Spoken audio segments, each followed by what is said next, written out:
नमस्कार, खबरों के इस बुलेटिन में ਤੁਹਾਡਾ स्वागत है। मैं हरप्रीत कौर। पहला पेश ने चोणवीਆਂ खबरां। प्रधान मंत्री नरेंद्र मोदी ਨੂੰ ਅੱਜ ਸੇਰਾਵੀਕ ਵਿਸ਼ਵ ਵਿਆਪੀ ਊਰਜਾ ਤੇ ਵਾਤਾਵਰਣ ਅਵਾਰਡ ਨਾਲ ਸਨਮਾਨਿਤ ਕੀਤਾ ਜਾਵੇਗਾ।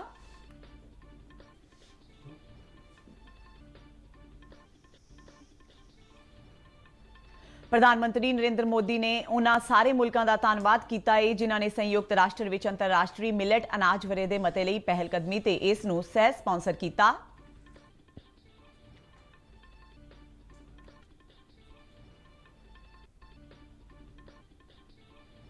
हाउसिंग ते शहरी मामलों बारे केंद्रीय मंत्री हरदीप सिंह पुरी ने ईज ऑफ लिविंग सूचक अंक 2020 जारी किया। 10 ਲੱਖ ਦੀ ਆਬਾਦੀ ਤੋਂ ਉੱਪਰ ਵਾਲੇ ਸ਼ਹਿਰਾਂ ਵਿੱਚ ਬੰਗਲੁਰੂ ਤੇ ਇਸ ਤੋਂ ਹੇਠਾਂ ਦੀ ਆਬਾਦੀ ਵਾਲੇ ਸ਼ਹਿਰਾਂ ਵਿੱਚ ਸ਼ਿਮਲਾ ਨੂੰ ਸਿਖਰ ਦਾ ਦਰਜਾ ਮਿਲਿਆ।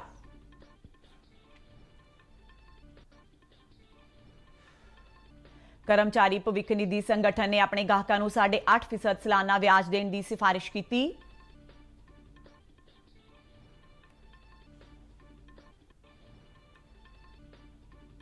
पंजाब कैबिनेट वालों सरकारी कामकाज विच कुशलता वधाउण लई 4 होर विभागां ते पंजाब प्रदूषण कंट्रोल बोर्ड के पुनर्गठन नूं प्रवानगी।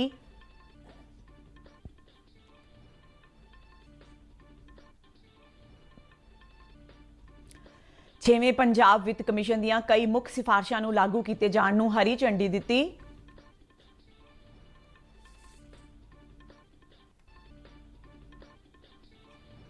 ਤੇ 14 ਮਾਰਚ ਨੂੰ ਵਰਚੁਅਲ ਮਾਧਿਅਮ ਰਾਹੀਂ ਹੋਣ ਵਾਲੇ ਪ੍ਰਧਾਨ ਮੰਤਰੀ ਦੇ ਬਹੁਚਰਚਿਤ ਪ੍ਰੀਖਿਆ ਪੇ ਚਰਚਾ ਪ੍ਰੋਗਰਾਮ ਲਈ ਵਿਦਿਆਰਥੀਆਂ ਅਧਿਆਪਕਾਂ ਤੇ ਮਾਪਿਆਂ ਵੱਲੋਂ ਰਜਿਸਟ੍ਰੇਸ਼ਨ ਦਾ ਕੰਮ ਜਾਰੀ।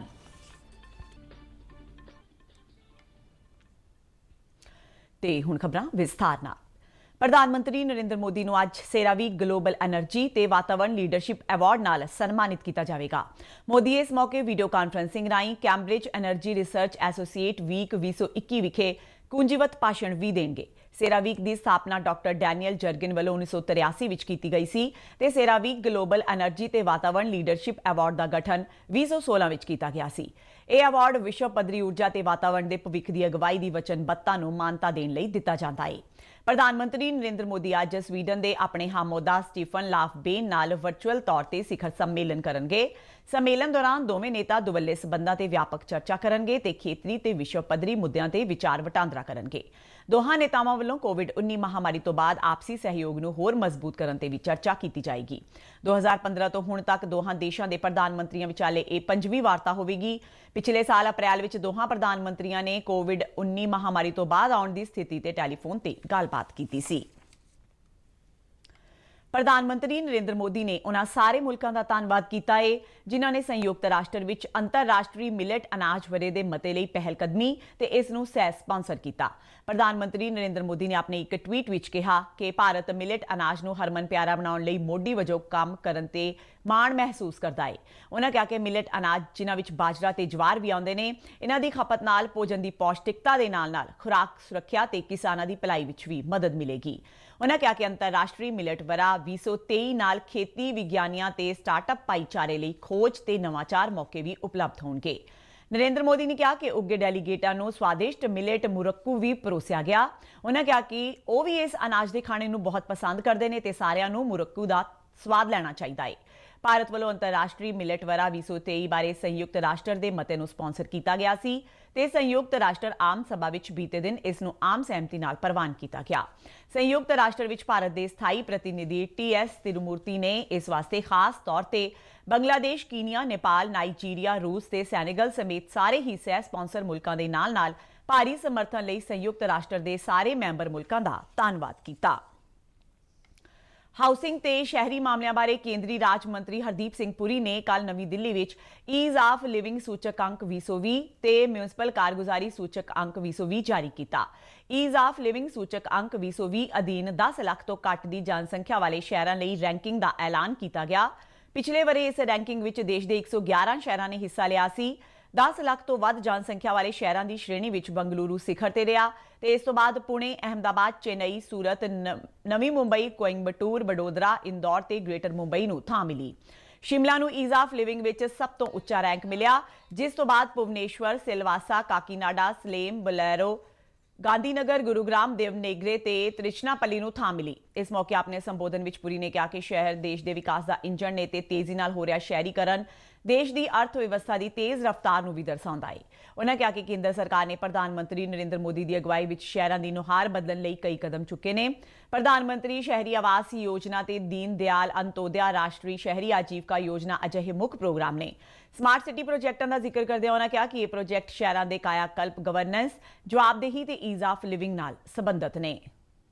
Smart Cities project, the fact that you have more than 50 command and control centers operational, the choice is not between a smart city and a not so smart city. That's not the choice. The choice is between smart city and decay. Either you smartify a city or the city is going to stagnate and go into decay. ਕਰਮਚਾਰੀ ਭਵਿੱਖ ਨਿਧੀ ਸੰਗਠਨ EPFO ਦੇ ਕੇਂਦਰੀ trust board ਨੇ ਕੱਲ 2020-21 ਲਈ ਆਪਣੇ ਮੁਲਾਜ਼ਮਾਂ ਵਾਸਤੇ 8.5% ਦੀ ਸਾਲਾਨਾ ਵਿਆਜ ਦਰ ਦੀ ਸਿਫਾਰਿਸ਼ ਕੀਤੀ। ਕਿਰਤ ਤੇ ਰੁਜ਼ਗਾਰ ਬਾਰੇ ਕੇਂਦਰੀ ਰਾਜ ਮੰਤਰੀ ਸੰਤੋਸ਼ ਕੁਮਾਰ ਗੰਗਵਾਰ ਦੀ ਪ੍ਰਧਾਨਗੀ ਹੇਠ ਕੱਲ ਸ਼੍ਰੀਨਗਰ ਵਿੱਚ EPFO ਦੇ ਕੇਂਦਰੀ ਟਰਸਟੀ ਬੋਰਡ ਦੀ ਮੀਟਿੰਗ ਵਿੱਚ ਇਹ ਫੈਸਲਾ ਲਿਆ ਗਿਆ। ਗੰਗਵਾਰ ਨੇ ਦੱਸਿਆ ਕਿ ਸਰਕਾਰੀ ਬਜਟ ਵਿੱਚ ਵਿਆਜ ਦਰ ਨੂੰ ਅਧਿਕਾਰਿਤ ਤੌਰ ਤੇ ਅਧਿਸੂਚਿਤ ਕੀਤਾ ਜਾਵੇਗਾ ਤੇ ਇਸ ਤੋਂ ਬਾਅਦ ਵਿਆਜ ਦੀ ਰਕਮ EPFO ਦੇ ਗਾਹਕਾਂ ਦੇ ਖਾਤੇ ਵਿੱਚ ਜਮ੍ਹਾਂ ਕਰ ਦਿੱਤੀ ਜਾਏਗੀ। ਉਹਨਾਂ ਦੱਸਿਆ ਕਿ 2014 ਤੋਂ ਬਾਅਦ EPFO ਆਪਣੇ ਗਾਹਕਾਂ ਨੂੰ ਲਗਾਤਾਰ 8.5% ਜਾਂ ਇਸ ਤੋਂ ਵੱਧ ਦੀ ਦਰ ਨਾਲ ਵਿਆਜ ਦੇ ਰਿਹਾ ਹੈ। ਉਹਨਾਂ ਦੱਸਿਆ ਕਿ ਕਈ ਤਰ੍ਹਾਂ ਦੀਆਂ ਔਕੜਾਂ ਆਉਣ ਦੇ ਬਾਵਜੂਦ ਪਿਛਲੇ ਕਈ ਸਾਲਾਂ ਤੋਂ EPFO ਘੱਟ ਤੋਂ ਘੱਟ ਕ੍ਰੈਡਿਟ ਜੋਖਮ ਨਾਲ ਆਪਣੇ ਮੈਂਬਰਾਂ ਨੂੰ ਵੱਧ ਆਮਦਨ ਵੰਡਣ ਦੇ ਸਮਰੱਥ ਰਿਹਾ ਹੈ। ਪੰਜਾਬ ਕੈਬਨਿਟ ਨੇ ਸਰਕਾਰੀ ਕੰਮਕਾਜ ਵਿੱਚ ਕੁਸ਼ਲਤਾ ਵਧਾਉਣ ਲਈ 4 ਹੋਰ ਵਿਭਾਗਾਂ ਤੇ ਪੰਜਾਬ ਪ੍ਰਦੂਸ਼ਣ ਕੰਟਰੋਲ ਬੋਰਡ ਦੇ ਪੁਨਰਗਠਨ ਨੂੰ ਪ੍ਰਵਾਨਗੀ ਦੇ ਦਿੱਤੀ ਹੈ ਤਾਂ ਜੋ ਪੁਰਾਣੀਆਂ ਗੈਰ ਜ਼ਰੂਰੀ ਤੇ ਲੰਬੇ ਸਮੇਂ ਤੋਂ ਖਾਲੀ ਪਈਆਂ ਅਸਾਮੀਆਂ ਦੀ ਏਵਜ਼ ਵਿੱਚ ਹੋਰ ਅਸਾਮੀਆਂ ਸਿਰਜੀਆਂ ਜਾ ਸਕਣ। ਮੁੱਖ ਮੰਤਰੀ ਕੈਪਟਨ ਅਮਰਿੰਦਰ ਸਿੰਘ ਦੀ ਪ੍ਰਧਾਨਗੀ ਹੇਠ ਹੋਈ ਵਰਚੁਅਲ ਮੀਟਿੰਗ ਉਪਰੰਤ ਇੱਕ ਸਰਕਾਰੀ ਬੁਲਾਰੇ ਨੇ ਦੱਸਿਆ ਕਿ ਇਸ ਫੈਸਲੇ ਅਧੀਨ ਪੰਜਾਬ ਪ੍ਰਦੂਸ਼ਣ ਕੰਟਰੋਲ ਬੋਰਡ ਤੋਂ ਇਲਾਵਾ ਪ੍ਰਸ਼ਾਸਕੀ ਸੁਧਾਰ, ਵਾਤਾਵਰਣ ਤੇ ਮੌਸਮ ਦੀ ਤਬਦੀਲੀ, ਰੁਜ਼ਗਾਰ ਦੀ ਸਿਰਜਣਾ, ਹੁਨਰ ਵਿਕਾਸ ਤੇ ਸਿਖਲਾਈ ਵਿਭਾਗਾਂ ਦਾ ਪੁਨਰਗਠਨ ਕੀਤਾ ਜਾਵੇਗਾ। ਬੁਲਾਰੇ ਨੇ ਕਿਹਾ ਕਿ ਪ੍ਰਸ਼ਾਸਕੀ ਵਿਭਾਗ ਦੇ ਪੁਨਰਗਠਨ ਨਾਲ 56 ਨਵੀਆਂ ਅਸਾਮੀਆਂ ਸਿਰਜੇ ਜਾਣ ਨਾਲ ਪੁਰਾਣੀਆਂ ਗੈਰ ਜ਼ਰੂਰੀ 75 ਅਸਾਮੀਆਂ ਖਤਮ ਕਰ ਦਿੱਤੀਆਂ ਜਾਣਗੀਆਂ। ਪੰਜਾਬ ਲੋਕ ਸੇਵਾ ਕਮਿਸ਼ਨ ਤੇ ਪੰਜਾਬ ਅਧੀਨ ਸੇਵਾਵਾਂ ਚੋਣ ਬੋਰਡ ਆਦਿ ਰਾਹੀਂ ਕਾਡਰਾਂ ਵਿੱਚ 20 ਨਵੀਆਂ ਅਸਾਮੀਆਂ ਭਰੀਆਂ ਜਾਣਗੀਆਂ। ਬੁਲਾਰੇ ਨੇ ਕਿਹਾ ਕਿ ਇੱਕ ਹੋਰ ਫੈਸਲੇ ਅਨੁਸਾਰ ਸਰਕਾਰੀ ਸਕੂਲਾਂ ਦੇ 10ਵੀਂ ਜਮਾਤ ਦੇ ਵਿਦਿਆਰਥੀਆਂ ਨੂੰ ਉਤਸ਼ਾਹਿਤ ਕਰਨ ਲਈ ਡਾਕਟਰ ਹਰਗੋਬਿੰਦ ਖੁਰਾਣਾ ਵਜ਼ੀਫੇ ਦੀ ਰਕਮ 2,500 ਤੋਂ ਵਧਾ ਕੇ 3,000 ਰੁਪਏ ਪ੍ਰਤੀ ਮਹੀਨਾ ਕਰ ਦਿੱਤੀ ਗਈ ਹੈ। ਕੈਬਨਿਟ ਨੇ ਪੰਜਾਬ ਸਕੂਲ ਸਿੱਖਿਆ ਬੋਰਡ 1969 ਦਾ ਦਾਇਰਾ ਵਧਾਉਣ ਦਾ ਵੀ ਫੈਸਲਾ ਕੀਤਾ ਹੈ, ਜਿਸ ਨਾਲ ਸਰਕਾਰੀ ਸੀਨੀਅਰ ਸੈਕੰਡਰੀ ਤੇ ਹਾਈ ਸਕੂਲਾਂ ਦੇ ਮੁਖੀਆਂ ਦੇ ਨਾਲ-ਨਾਲ ਸਰਕਾਰੀ ਸਕੂਲਾਂ ਦੇ ਸੂਬਾਈ ਤੇ ਕੌਮੀ ਪੁਰਸਕਾਰ ਪ੍ਰਾਪਤ ਪ੍ਰਿੰਸੀਪਲ ਤੇ ਹੈਡਮਾਸਟਰ ਵੀ ਬੋਰਡ ਦੀ ਮੈਂਬਰਸ਼ਿਪ ਲਈ ਨਾਮਜ਼ਦ ਹੋਣ ਦੇ ਯੋਗ ਹੋਣਗੇ। ਪੰਜਾਬ ਮੰਤਰੀ ਮੰਡਲ ਨੇ 6ਵੇਂ ਪੰਜਾਬ ਵਿੱਤ ਕਮਿਸ਼ਨ ਦੀਆਂ ਕਈ ਮੁੱਖ ਸਿਫਾਰਸ਼ਾਂ ਨੂੰ ਲਾਗੂ ਕੀਤੇ ਜਾਣ ਦੀ ਪ੍ਰਵਾਨਗੀ ਦੇ ਦਿੱਤੀ ਹੈ। ਇਨ੍ਹਾਂ ਸਿਫਾਰਸ਼ਾਂ ਵਿੱਚ ਕੁਝ ਮਾਮਲਿਆਂ ਵਿੱਚ ਮਾਲੀਏ ਦੇ ਨੁਕਸਾਨ ਲਈ ਮੁਆਵਜ਼ਾ ਦੇਣ ਦੀ ਸਿਫਾਰਿਸ਼ ਵੀ ਸ਼ਾਮਿਲ ਹੈ। ਕਮਿਸ਼ਨ ਨੇ 2021-22 ਲਈ 7 ਸਿਫਾਰਸ਼ਾਂ ਇਸੇ ਵਰੇ 29 ਜਨਵਰੀ ਨੂੰ ਸੂਬੇ ਦੇ ਰਾਜਪਾਲ ਨੂੰ ਸੌਂਪੀਆਂ ਸਨ। ਇਨ੍ਹਾਂ ਵਿੱਚੋਂ ਪੰਜਾਬ ਮੰਤਰੀ ਮੰਡਲ ਨੇ 6 ਸਿਫਾਰਸ਼ਾਂ ਨੂੰ ਲਾਗੂ ਕਰਨ ਦੀ ਪ੍ਰਵਾਨਗੀ ਦੇ ਦਿੱਤੀ ਹੈ।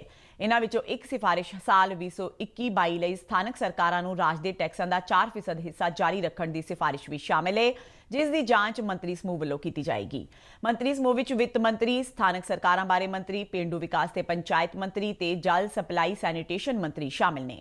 ਇੱਕ ਸਰਕਾਰੀ ਬੁਲਾਰੇ ਨੇ ਮੰਤਰੀ ਮੰਡਲ ਦੀ ਮੀਟਿੰਗ ਮਗਰੋਂ ਕਿਹਾ ਕਿ ਮੰਤਰੀ ਮੰਡਲ ਵੱਲੋਂ ਪ੍ਰਵਾਨ ਕੀਤੀਆਂ ਗਈਆਂ ਮੁੱਖ ਸਿਫਾਰਸ਼ਾਂ ਵਿੱਚ ਬਿਜਲੀ ਤੇ ਸ਼ਰਾਬ ਤੇ ਚੁੰਗੀ ਖਤਮ ਕੀਤੇ ਜਾਣ ਕਾਰਨ ਨਗਰ ਨਿਗਮਾਂ, ਨਗਰ ਪ੍ਰੀਸ਼ਦਾਂ ਤੇ ਨਗਰ ਪੰਚਾਇਤਾਂ ਨੂੰ ਹੋਣ ਵਾਲੇ ਮਾਲੀਏ ਦੇ ਨੁਕਸਾਨ ਲਈ ਮੁਆਵਜ਼ਾ ਜਾਰੀ ਰੱਖਣ, IMFM ਤੇ ਐਕਸਾਈਜ਼ ਡਿਊਟੀ ਦਾ 16% ਹਿੱਸਾ ਜਾਰੀ ਰੱਖਣ ਤੇ ਸ਼ਰਾਬ ਦੇ ਠੇਕਿਆਂ ਤੋਂ ਪ੍ਰਾਪਤ ਹੋਣ ਵਾਲੀ ਬੋਲੀ ਦੀ ਰਾਸ਼ੀ ਦਾ 10% ਹਿੱਸਾ ਪੰਚਾਇਤੀ ਰਾਜ ਸੰਸਥਾਵਾਂ ਤੇ ਸ਼ਹਿਰੀ ਸਥਾਨਕ ਸੰਸਥਾਵਾਂ ਨੂੰ ਦੇਣ ਦੀਆਂ ਸਿਫਾਰਸ਼ਾਂ ਵੀ ਸ਼ਾਮਿਲ ਨੇ। 6ਵਾਂ ਰਾਜ ਵਿੱਤ ਕਮਿਸ਼ਨ ਸੂਬੇ ਦੇ ਸਾਬਕਾ ਮੁੱਖ ਸਕੱਤਰ KR ਲਖਨਪਾਲ ਦੀ ਪ੍ਰਧਾਨਗੀ ਹੇਠ 3 ਜੁਲਾਈ 2018 ਦੇ ਪੰਚਾਇਤ ਤੇ ਮਿਊਨਿਸਪਲ ਐਕਟ 1994 ਦੀ ਧਾਰਾ 3(1) ਅਧੀਨ ਗਠਿਤ ਕੀਤਾ ਗਿਆ ਸੀ। ਕਮਿਸ਼ਨ ਵਿੱਚ ਪੰਜਾਬੀ ਯੂਨੀਵਰਸਿਟੀ ਪਟਿਆਲਾ ਦੇ ਸਾਬਕਾ ਉਪ ਕੁਲਪਤੀ ਡਾਕਟਰ BS ਘੁੰਮਣ ਤੋਂ ਇਲਾਵਾ ਪੇਂਡੂ ਵਿਕਾਸ ਤੇ ਪੰਚਾਇਤਾਂ ਬਾਰੇ ਵਿੱਤ ਕਮਿਸ਼ਨਰ ਤੇ ਸਥਾਨਕ ਸਰਕਾਰਾਂ ਬਾਰੇ ਪ੍ਰਿੰਸੀਪਲ ਸਕੱਤਰ ਇਸ ਦੇ ਐਕਸ ਆਫੀਸ਼ੀਓ ਮੈਂਬਰਾਂ ਵਜੋਂ ਸ਼ਾਮਿਲ ਨੇ। ਵਿਗਿਆਨ ਤਕਨਾਲੋਜੀ ਤੇ ਵਾਤਾਵਰਣ ਮਹਿਕਮੇ ਦੇ ਸਾਬਕਾ ਪ੍ਰਿੰਸੀਪਲ ਸਕੱਤਰ ਡਾਕਟਰ ਰੋਸ਼ਨ ਸੰਕਾਰੀਆ ਨੂੰ ਇਸ ਦਾ ਮੈਂਬਰ ਸਕੱਤਰ ਨਿਯੁਕਤ ਕੀਤਾ ਗਿਆ ਸੀ। 14 ਮਾਰਚ ਨੂੰ ਵਰਚੁਅਲ ਮਾਧਿਅਮ ਰਾਹੀਂ ਹੋਣ ਵਾਲੇ ਪ੍ਰਧਾਨ ਮੰਤਰੀ ਦੇ ਬਹੁਤ ਚਰਚਿਤ ਪ੍ਰੀਖਿਆ ਪੇ ਚਰਚਾ ਪ੍ਰੋਗਰਾਮ ਲਈ ਵਿਦਿਆਰਥੀਆਂ, ਅਧਿਆਪਕਾਂ ਤੇ ਮਾਪਿਆਂ ਵੱਲੋਂ ਰਜਿਸਟ੍ਰੇਸ਼ਨ ਦਾ ਕੰਮ ਜਾਰੀ ਹੈ। ਬੋਰਡ ਪ੍ਰੀਖਿਆਵਾਂ ਵਿੱਚ ਤਣਾਅ, ਘਬਰਾਹਟ ਤੇ ਡਰ ਨੂੰ ਘੱਟ ਕਰਨ ਦੇ ਮਕਸਦ ਨਾਲ ਸ਼ੁਰੂ ਕੀਤੇ ਗਏ ਪ੍ਰੀਖਿਆ ਪੇ ਚਰਚਾ ਪ੍ਰੋਗਰਾਮ ਨੂੰ ਲੈ ਕੇ ਲੋਕਾਂ ਵਿੱਚ ਖਾਸ ਰੁਚੀ ਦੇਖੀ ਜਾ ਰਹੀ ਹੈ। ਇਸ ਪ੍ਰੋਗਰਾਮ ਤਹਿਤ ਪ੍ਰਧਾਨ ਮੰਤਰੀ ਨਰਿੰਦਰ ਮੋਦੀ ਵਿਦਿਆਰਥੀਆਂ ਨਾਲ ਰੂਬਰੂ ਹੁੰਦੇ ਨੇ ਤੇ ਉਹਨਾਂ ਨੂੰ ਬਿਹਤਰੀਨ ਢੰਗ ਨਾਲ ਪੇਪਰਾਂ ਦੀ ਤਿਆਰੀ ਕਰਨ ਤੇ ਤਣਾਅ ਤੋਂ ਦੂਰ ਰਹਿਣ ਦੇ ਗੁਰ ਦੱਸਦੇ ਨੇ। ਇਸ ਲਾਈਵ ਪ੍ਰੋਗਰਾਮ ਨਾਲ ਦੇਸ਼ ਦੇ ਲੱਖਾਂ ਵਿਦਿਆਰਥੀ ਤੇ ਅਧਿਆਪਕ ਜੁੜ ਸਕਣਗੇ।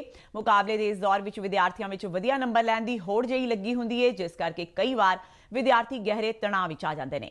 ਫਰੀਦਕੋਟ ਜ਼ਿਲ੍ਹੇ ਦੇ ਸਰਕਾਰੀ ਪ੍ਰਾਇਮਰੀ ਸਕੂਲ ਵਾੜਾ ਦਰਾਕਾ ਦੇ ਨੈਸ਼ਨਲ ਅਵਾਰਡੀ ਅਧਿਆਪਕ ਰਜਿੰਦਰ ਕੁਮਾਰ ਵੀ ਪ੍ਰੀਖਿਆ ਪੇ ਚਰਚਾ ਪ੍ਰੋਗਰਾਮ ਦਾ ਹਿੱਸਾ ਰਹਿ ਚੁੱਕੇ ਨੇ ਤੇ ਇਸ ਵਾਰ ਵੀ ਉਹ ਇਸ ਪ੍ਰੋਗਰਾਮ ਦਾ ਹਿੱਸਾ ਬਣਨ ਦੇ ਇੱਛੁਕ ਨੇ।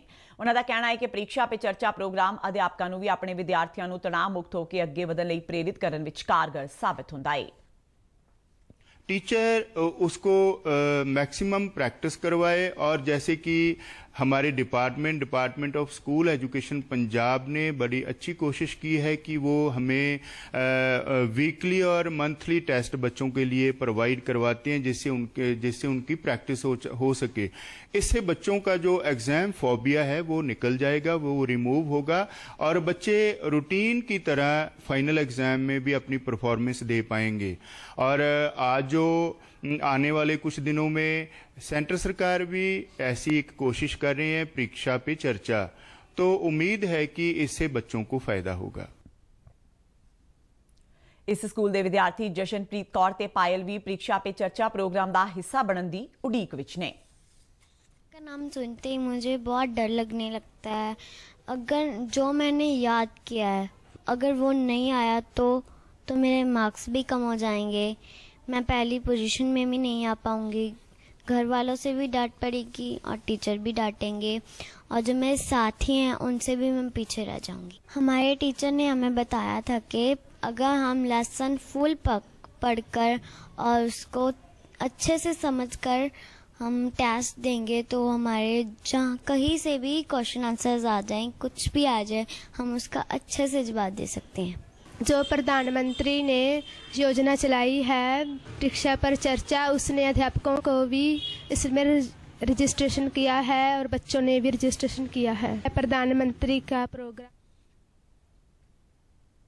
विद्यार्थियों के मापियां का कहना है कि वो परीक्षा पे चर्चा प्रोग्राम ਨੂੰ ਲੈ ਕੇ ਕਾਫੀ ਉਤਸੁਕ ਨੇ ਤੇ ਉਹਨਾਂ ਨੂੰ ਉਮੀਦ ਹੈ ਕਿ ਇਸ ਪ੍ਰੋਗਰਾਮ ਨਾਲ ਉਹਨਾਂ ਦੇ ਬੱਚਿਆਂ ਨੂੰ ਤਣਾਅ ਨਾਲ ਨਜਿੱਠਣ ਵਿੱਚ ਮਦਦ ਮਿਲੇਗੀ। अपने आप को उस प्रोग्राम के लिए रजिस्टर्ड कराएं और उस प्रोग्राम में जा कर के प्रधानमंत्री जी से अपनी दिल की बातें करें। जो उनके मन में क्वेश्चन है, जो प्रश्न है, वो प्रधानमंत्री से सीधे पूछें। किसी भी विषय पे उनके मन में कोई दो चिंता है या कुछ भी है, वो प्रधानमंत्री के साथ डिस्कस करें और ज़्यादा से ज़्यादा रजिस्टर्ड करवाएं ताकि जो आपके मन की शंका को दूर हो सके और आपकी प्रधानमंत्री से सीधी बात हो सके। स्वर्णिम विजय मशाल अमृतसर के खासा मिलिट्री स्टेशन तो पुल मोरा पुजी। 1971 की भारत पाक जंग दौरान इस थां ते इतिहासिक पुल कंजरी लड़ाई लड़ी गई।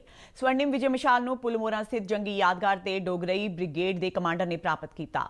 पुल मोरा अमृतसर शहर तो कोई 35 किलोमीटर ते स्थित है। स्वर्णिम मशाल के पुल मोरा विखे पहुंचण ते इसका 1971 की जंग के सेवा मुक्त सैनिकां, वीर नारियां ते साबका सैनिकां तो इलावा वर्तमान फौजियां ने भी निੱਘਾ स्वागत किया। पुल मोरा जंगी यादगार ते डोगरई ब्रिगेड के कमांडर समेत होर फौजी अधिकारियों ते सेवा मुक्त अधिकारियों ने फुल मालावां भेंट करके 1971 की जंग के शहीदों को निੱਘੀਆਂ श्रद्धांजलियां भेंट कीतियां। इस मौके बहादरी पुरस्कार जेतू सैनिकां, वीर नारियां ते साबका सैनिकां नूं सन्मानित भी किया गया। सन्मान हासिल करने वालियां विच महावीर चक्कर जेतू लांस नायक शंगारा सिंह का परिवार भी शामिल सी। लांस नायक शंगारा सिंह ने इस जंग दौरान बहादरी का प्रदर्शन करदਿਆਂ दुश्मन की फौज दीयां 2 मशीन गन्नां नूं तबाह किया। इस बहादरी के कारनामे विच उन्हां नूं अपनी जान कुर्बान करनी पई। पुल मोरा तो भारतीय फौज की एक टीम ने उत्थों की मिट्टी इकट्ठी की जिस नूं नवीं दिल्ली के कौमी जंगी यादगार ले जाके उत्थों का हिस्सा बनाया जाएगा। ते इस दे नाल ही खबरां दा इह बुलेटिन खत्म हुंदा है। आज्ञा दिओ, नमस्कार।